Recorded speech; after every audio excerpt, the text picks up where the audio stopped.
Am I audible, participants?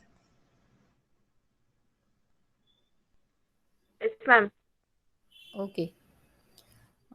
In this lecture, we have studied about the TOD tariff, ABT tariff, and your ATR, ABR, and through rate. That is the average tariff rate, average billing rate, and through rate. The firstly, availability based tariff is nothing but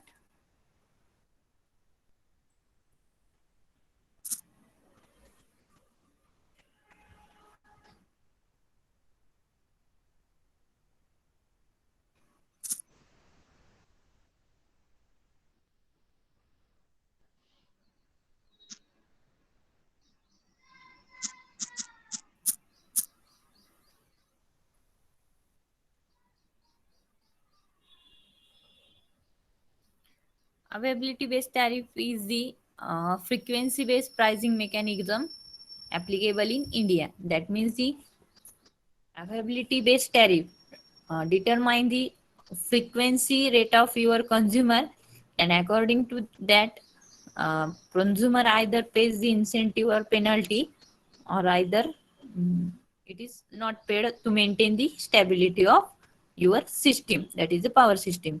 And in TOD tariff, that is in the time of day tariff. That means the tariff structure is different for the overall month or overall day. That means TOD tariff is for me applicable for one day, then 1 week or 1 month. It is our set of convenience. आपल्या set of convenience नुसार आपण ती day साठी set करू शकतो, either month साठी और either एखाद्या वीक साठी पण आपण सेट करू शकतो. In that the total day is divided into 4 groups. That is the first block is for the morning period, that is the 6 a.m. to 11 a.m. Then second group is the for 12 noon to 3 p.m. Third group is from 3 p.m. to 6 p.m. And fourth group is from 6 p.m. to 11 p.m. And according to that, different rate is for applicable for the different group of that means the different blocks. And according to that, overall calculation of electricity bill is obtained. After that, the next point is the average billing rate. Average billing rate are used to indicate the per unit rate of electricity. म्हणजे एका युनिटसाठी इलेक्ट्रिसिटीचा किती rate आहे. Suppose आपले कंझ्युमरचे devices आहे, fan, tube, lights, आणि त्यांचं consumption झाल्यानंतर एक युनिट हे डेव्हलप झाले, तर त्या एका युनिटसाठी किती इलेक्ट्रिसिटीचे चार्जेस आहे, it is define in terms of your average rate tariff और average billing rate. Then it is decided by your regulators, म्हणजे जे हायर अथॉरिटी असणार आहे तो हा रेट डिसाइड करून देणार आहे. And being sold out to the consumer and revenue receive, म्हणजे कंझ्युमरला ते त्या अकॉर्डिंगली इलेक्ट्रिसिटी सोल्ड करणार आणि त्या अकॉर्डिंगली त्याचं जे काही रिव्हेन्यू रिसिव्ह होईल, म्हणजे त्याची जे काही अमाऊंट आहे ती रिसिव्ह होणार आहे.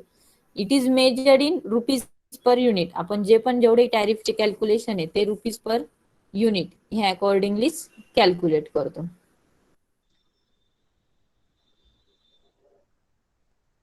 First one, the average tariff rate. ATR is the simple means of approved rate of different categories by the regulator.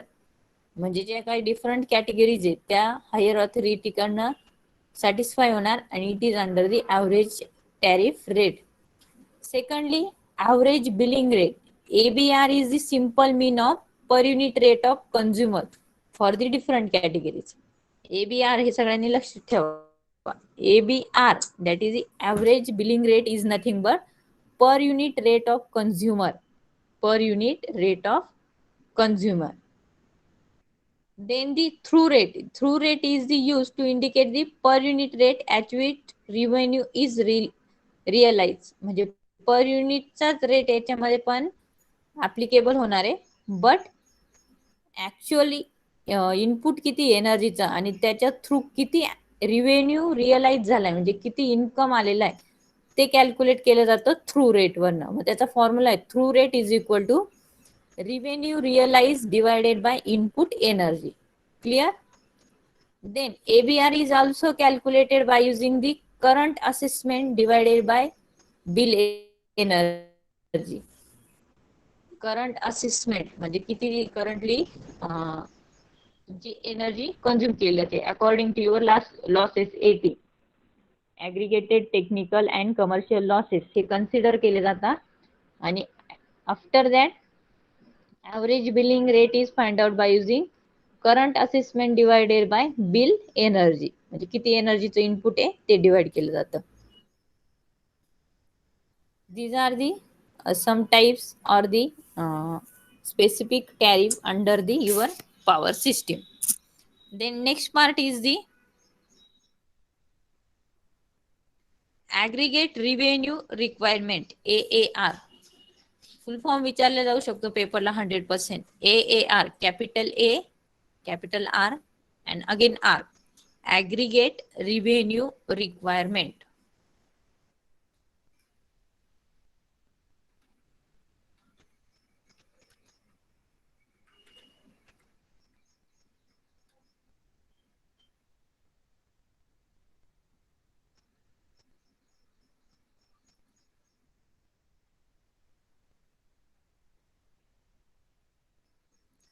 Okay.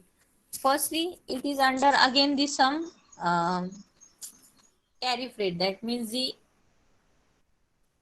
it is under special rate of tariff, and its definition is aggregate revenue requirement means revenue required to meet the cost pertaining to the license business of the for a financial year which may be permitted to be recovered through tariff and charged by the commission.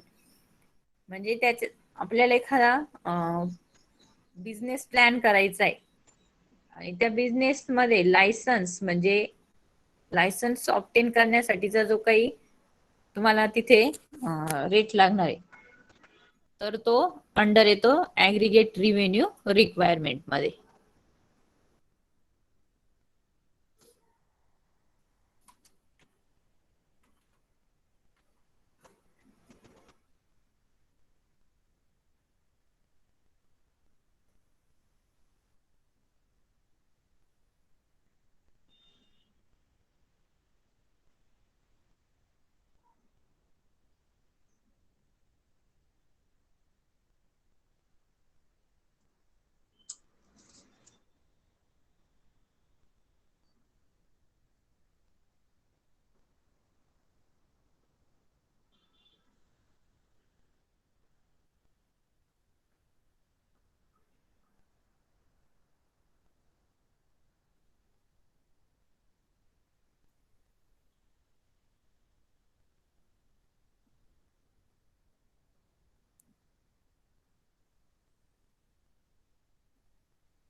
The next point is of recent structure of TOD. TOD जी tariff आहे तर त्याच्यामध्ये आता recently कुठले modification झाली तर त्याचं आपल्याला स्ट्रक्चर बघायचं आहे. Recent structure in TOD that means TOD tariff.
एक डायग्राम शेअर करते, दिसते की सांगा.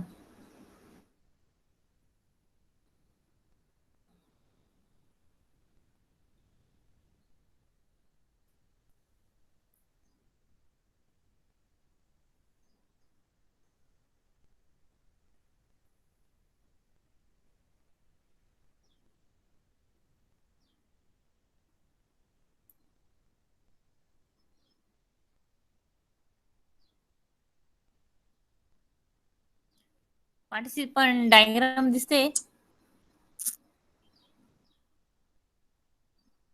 हो मॅम. ओके. तर दोन डायग्राम इथे शेअर करणार आहे. First is period of day, standard time, peak time and night. म्हणजे पीक आणि ऑफ पीक पिरियड ह्या दोन टर्म्स मध्ये इथे ओव्हरऑल डे ला कन्सिडर केलेलं आहे. स्टँडर्ड टाइम दिलाय त्यांनी इथे 5 to 16, म्हणजे आपल्या याच्यामध्ये दिलेला आहे.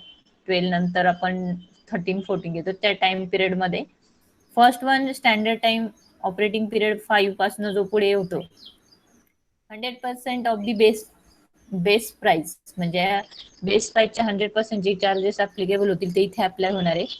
देन पीक पिरियड मध्ये 270% ऑफ बेस, म्हणजे जिथे जास्त पॉवर कन्झ्युम केली जाते पीक टाइम, तर तिथे 270% ऑफ बेस प्राइस, म्हणजे इलेक्ट्रिसिटी चार्जेस इथे जास्त पे करावे लागणार आहे. अँड दी नाईट टाइम, म्हणजे नाईटला हा 12 नंतरचा टाइम असणार आहे, तर तिथे तुमचा 11 नंतरचा टाइम असेल, तर त्यासाठीचा नो पेमेंट, म्हणजे इथे डायरेक्टली तुमचं जर पूर्ण सिस्टीम ऑफ असेल तर त्यासाठीचा टाइम ऑफ डे टॅरिफ मध्ये इथे कुठलेच चार्जेस पे करावं लागणार नाही. म्हणजे overall day is divided into 3 groups. It is structure of your time of day tariff, standard time, peak time and night time. It is a first example. आता मी तर second example share करते.